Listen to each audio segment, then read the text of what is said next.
ক্যান্সারের জন্য খুব মারাত্মক আকারে গলা মাথায়ও চলে গেছি। রেডিওথেরাপি দেওয়ার কথা বললো, তো তখন আমরা রেডিওথেরাপি দিলে ওরা চোখ নষ্ট হয়ে যাবে সেই কথা বলি, চোখে দেখতে পারবো এটা শুধু আমরা ফিরে আসনি না, চোখ নষ্ট করে জীবন তো আসলে অনলাইনে দেখে আমাদের এক আত্মীয় বললো যে আপনাদের এখান থেকে সুস্থ হয়েছে, পরে আমরা এখানে আসছি। আসার পরে এই 4 মাসের কোর্সের কথা বলছিল, ও 4 মাসের ওষুধ খাইছি, তারপরে এখন মাঝে বড় বড় ওষুধ, এখন আর কিছু নেই, শুধু চিকিৎসা করছেন 4 মাস, এখন ভিতরের সবকিছু আল্লাহর রহমতে ভালো হয়েছে, রিপোর্ট সম্পূর্ণ ভালো আসছে। আমরা রিপোর্টটা আপনাদের সামনে তুলব। আসসালামু আলাইকুম ওয়া রাহমাতুল্লাহি ওয়া বারাকাতুহু। সম্মানিত দেশবাসী, আমি ক্যান্সার স্পেশালিস্ট ডাক্তার এস এম সারোয়ার। বিশেষ করে একজন ক্যান্সার রোগী সুস্থ হয়েছেন আমার সামনে বসা, আজকে ওনার সম্পূর্ণ রিপোর্ট আসছে, আমরা ওনার সাথে কথা বলবো। বিশেষ করে আমরা রোগীর সাথে সাক্ষাৎ করব, উনি কিভাবে অসুস্থ হয়েছিলেন এবং কিভাবে সুস্থ হয়েছেন। আপনার নাম? শেখ শাহাবুদ্দিন। শেখ শাহাবুদ্দিন। আপনার পিতার নাম? আব্দুল হামিদ শেখ। আব্দুল হামিদ শেখ। মাতার নাম? নূরজাহান বেগম। নূরজাহান বেগম। আপনি কিভাবে অসুস্থ হয়েছিলেন এবং কোথায় কোথায় চিকিৎসা করছেন? অসুস্থ মুখে হয়েছিল, ক্যান্সারের জন্য খুব মারাত্মক আকারে গলা মাথায়ও চলে গেছি।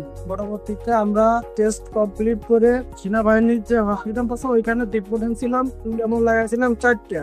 একটা লাগানোর পরে যে রেডিওথেরাপি দেওয়ার কথা বললো, তো তখন আমরা রেডিওথেরাপি দিলে ওরা চোখ নষ্ট হয়ে যাবে সেই কথা বলি, চোখে দেখতে পারবো এটা শুধু আমরা ফিরে আসনি না, চোখ নষ্ট করে জীবন তো আসলে টাকাটি চলে গেছে। পরে আপনাদের অনলাইনে দেখে আমাদের এক আত্মীয় বললো যে আপনাদের এখান থেকে সুস্থ হয়েছে, পরে আমরা এখানে আসছি। আসার পরে এই 4 মাসের কোর্সের কথা বলছিল, ও 4 মাসের ওষুধ খাইছি, তারপরে এখন মাঝে বড় বড় ওষুধ, এখন আর কিছু নেই, শুধু আপনার ফাদার? আপনার নাম কি? আমার নাম মোহাম্মদ রফিকুল ইসলাম। মোহাম্মদ রফিকুল ইসলাম। বিশেষ করে আপনার ফাদার অসুস্থ হওয়ার পরে আপনার চিকিৎসা করেছেন সেনাবাহিনীতে। এরপরে সেখানে চিকিৎসা করার পরে ডাক্তাররা বলছেন যে কেমোথেরাপি দিলে চোখ চলে যাবে, রেডিওথেরাপি দিলে চোখ চলে যাবে, সেই জন্য আপনার চিকিৎসা আর পরে করেন না। এখানে চিকিৎসা কতদিন করেছিলেন? 3 মাস চিকিৎসা করে কি আপনাদের কোনো উন্নতি হয়েছিল? কেমোতে একেবারেই মারাত্মক অবস্থা ছিল, মানে আরো দুরবস্থা হয়েছিল, দুরবস্থা আছে, বিছানায় পড়ে গেছিলেন? বিছানায় পড়ে গেছিল, মানে আমরা ফিরে নিয়ে আসতে পারছি অলরেডি।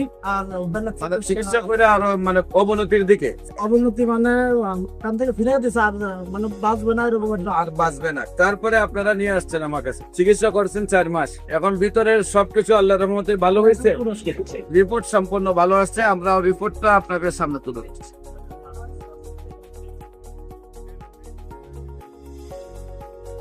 আল্লাহর অশেষ রহমতে সম্পূর্ণ রিপোর্ট ভালো আসছে, আপনিও ভালো আছেন। আপনাদের সবাইকে আমাদের অফিস ভিজিট করার জন্য আমন্ত্রণ জানিয়ে শেষ করছি। যে কোনো পরিষেবার জন্য, যে কোনো প্রয়োজনে স্ক্রিনে দেওয়া নম্বরে যোগাযোগ করেন। আসসালামু আলাইকুম ওয়া রাহমাতুল্লাহি।